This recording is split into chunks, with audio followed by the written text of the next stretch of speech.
힘줄 파일의 양상과 모양, 그리고 얼마나 실제적으로 많이 해서 술기가 발달된 이런 것들도 수술을 선택하는 데 있어서 굉장히 중요하기 때문에.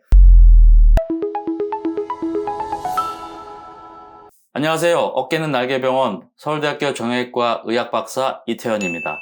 오늘은 어깨 회전근개 힘줄 파열 수술에 있어서 여러 가지 보강 재료에 대해서 비교 설명을 좀 드리겠습니다. 저한테도 가장 많이 질문하시는 내용들인데요. 이제 어깨 수술에 좀 관심이 있는 분들은 몇 가지 들으신 얘기들이 있을 것입니다. 보강 재료에 대해서.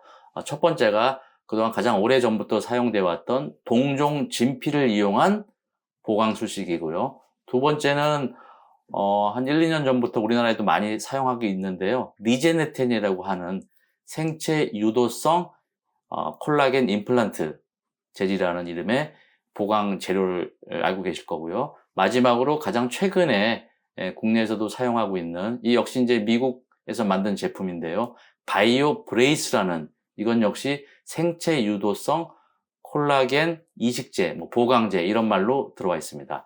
그 세 가지에 대해서 제가 간략하게 설명을 드리겠습니다. 환자분들이 제일 고민이 많은 게 이 재료들이 많으니까 나는 뭘 선택해야 되냐, 이런 질문도 굉장히 많으신데요. 사실은 그거는 환자분들이 고민할 사항이 아닙니다. 집도하는 의사가 어떤 형태의 회전근개 파열, 어떤 사람이 어떻게 파열됐는지에 따라서 이 수술을 하는 사람이 결정을 해야 될 문제이죠. 어떨 때는 이 비용적인 문제도 있기 때문에 그런 것들은 이제 환자한테 설명을 드리고 같이 이제 상의는 하지만, 결론적으로 힘줄 파열의 양상과 모양, 그리고 힘줄 파열된 환자의 나이, 활동도, 이런 여러 가지를 개인적으로 종합을 해가지고 집도하는 의사의 판단에 의해서 하는 것이 제일 정확한 것입니다. 그래서 환자와 의사 간의 신뢰가 중요하고요. 그 다음에 또 역시 더 중요한 것은 이런 수술을 얼마나 실제적으로 많이 해서 술기가 발달된 이런 것들도 수술을 선택하는 데 있어서 굉장히 중요하기 때문에, 이 말씀드린 모든 수술법을 숙달되게 잘 치료할 수 있는 부분이 환자와 상의를 해서 설명을 드리고 결정을 하는 것이 가장 맞는 방법이라 생각을 합니다. 이런 결정을 내리는데 환자분들한테도 조금이라도 도움이 되게 하기 위해서 제가 비교 설명을 좀 드리겠습니다.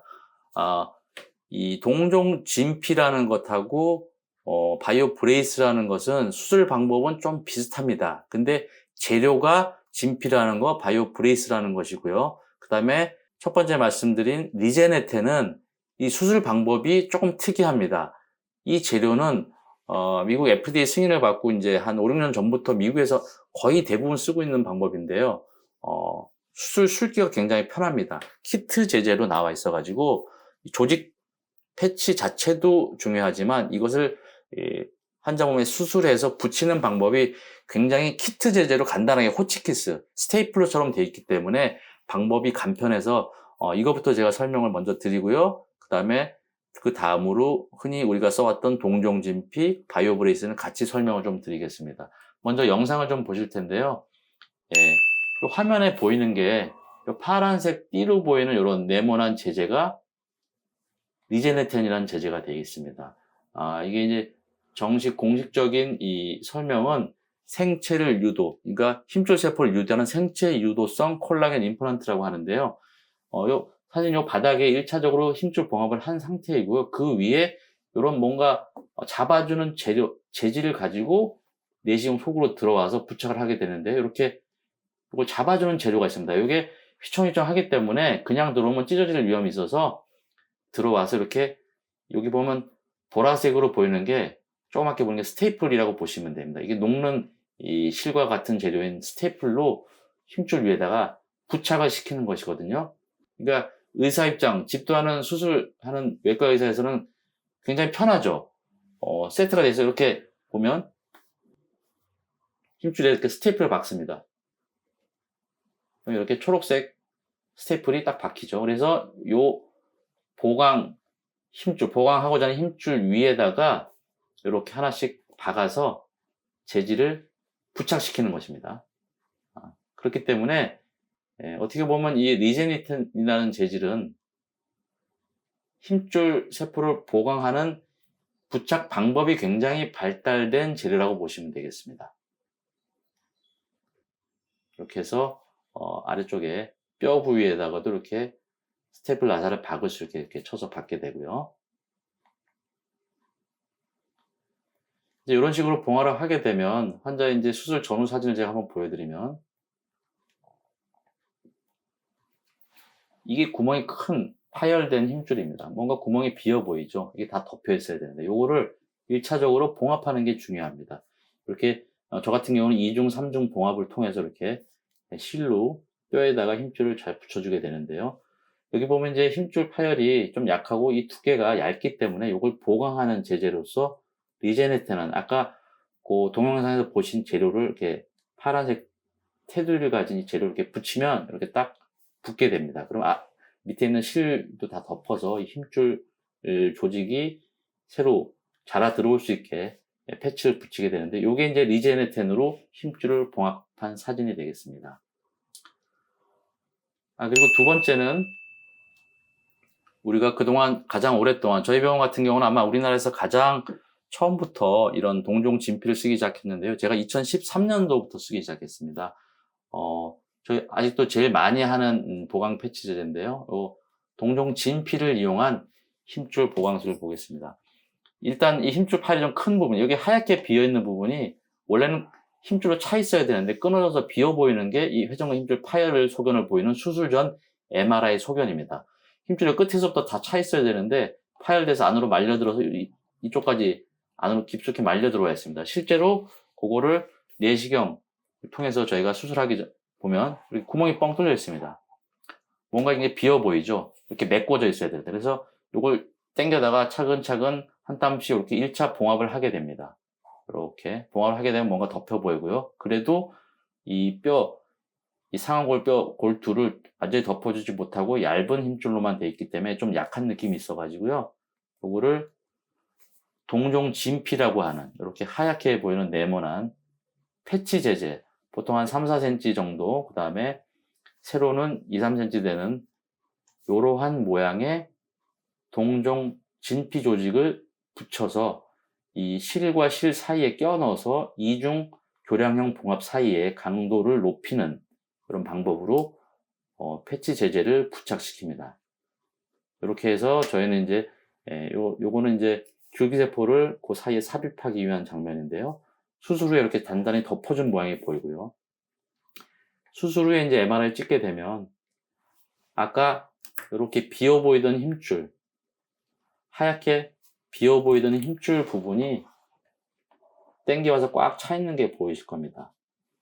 요 수술 흔적으로 이렇게 나사들이 보이고요. 환자분들 요것도 질문을 많이 하시는데 나사를 뽑아야 되냐 말아야 되냐 요새는 플라스틱 나사고 흡수가 되기 때문에 다시 수술해서 뽑거나 이런 거는 걱정 안 하셔도 되고요. 이 힘줄 붙어있는 자리가 그 위에 까맣게 보이는 뭔가 단단하게 한 겹 더 있는 모습이 보이죠. 요것이 바로 동종 진피가 되겠습니다. 요 힘줄 당겨와서 뼈에 부착시켜서 가장 이 장력이 많이 가고 약한 부위를 덮어주는 역할을 해서 보강하는 역할을 하게 됩니다. 그래서 자기 힘줄이 자라나올 동안 보강이 되면서 이 진피 조직이 남게 되는 거죠. 그래서 파열이 큰 부분들한테는 이렇게 진피 조직으로 보강하는 수술을 했습니다. 그리고 마지막으로 바이오 브레이스를 이용한 이 힘줄 보강술인데도 이것도 두 번째 얘기한 동종 진피 이식술과 굉장히 비슷합니다. 이 삽입되는 재료만 바이오 브레이스라는 재료로 바뀐 것이죠. 또 수술 전에 힘줄 여기도 보시면 여기 얇은 까만 힘 요만큼만 남아있고 여기 하얗게 된 데가 다 비어 있습니다. 끊어져서. 요게 원래대로 이어져야 되겠죠. 그걸 하기 위해서 내시경 수술을 들어가 보면 여기 역시 구멍이 크게 이렇게 비어서 뻥 뚫려 있습니다. 1차적으로 이걸 당겨다가 잘 봉합하는 것이 중요하고요. 1차 봉합이 잘 되지 않으면 아무리 좋은 패치를 붙여도 그냥 둥둥 떠다니기 때문에 1차적인 봉합을 단단하게 하는 게 중요합니다. 그리고 여기 보면 아까 동종 진피랑 비슷하게 보이지만 약간 좀 투명한 하얀색을 띠는 그런 재질인데 이게 바이오 브레이스라는 재질입니다. 이것은 콜라겐 이 바탕 위에 그 사이에다가 강도를 좀 높여주기 위해서 쉽게 얘기하면 우리 철근 콘크리트를 만들 때 콘크리트 사이에 철근이 있지 않습니까? 그 철근, 마이크로 필라멘트라고 하는 철근 재질을 사이에 껴넣어가지고 이 격자 무늬로 껴서 초기부터 강도를 강력하게 만들기 위한 재료라고 보시면 되겠습니다. 이것도 역시 이 힘줄을 꼬매는 봉합사들 사이사이에 교량형 봉합을 하는 사이에다가 껴넣어서 이식을 해서 붙여넣게 되는데요. 보시면 이것도 단단하게 뭔가를 덮어준 모습이 보이고요. 약간은 투명도를 보이는데 아까 그 동종 진피와 다른 점은 진피는 쉽게 얘기하면 우리가 아는 가죽 조직 같아서 조금 늘어나는 탄력성이 있는데요. 얘는 보기엔이라도 탄력성이 전혀 없습니다. 굉장히 딱딱한 납가운이라고 보시면 되겠습니다. 납덩이처럼 돼 있어서 몸에는 딱 붙지만 줄어들거나 늘어나지 않고 그대로 이 모양을 유지시켜주는 역할을 합니다. 저희가 수술 후에 요 줄기세포를 자기 골수 줄기세포를 넣게 되는데 줄기세포를 요 사이에다 삽입하게 되면 약간 투명도를 띠면서 이렇게 붉은색 이 줄기세포 액을 흡수하는 게 보이는데요. 이렇게 이 재질이 이렇게 보여도 그 사이로는 이 마이크로포라고 해서 미세 다공성 구조로 되어 있기 때문에 그쪽으로 이런 힘줄 줄기세포, 힘줄 조직들이 차오르기 때문에 여기 힘줄로 나중에 완전히 변형이 되는 것이죠. 그래서 이것도 역시 수술 후에 이제 제가 MRI를 찍어보면 아까 처음에 이렇게 많이 비어있던 부분이 힘줄 당겨서 하얗게 까맣게 힘줄로 메꿔져 있으면서 그 위에 이것도 자세히 보시면 이 바이오 브레이스는 동종 진피와는 다르게 MRI에서 진하게 까만색으로 보이지는 않는 재질입니다. 이 마이크로 포어가 있기 때문에 투명성이 있어서 자세히 보면 그 흔적이 보이는데 이렇게 한 겹에 두꺼운 막이 있는 것을 확인할 수 있는데요. 이것이 바이오 브레이스를 이용해서 회전근개 힘줄 파일을 보강한 수식이 되겠습니다. 이렇게 세 가지 재료에 대한 비교 설명을 드렸습니다. 감사합니다.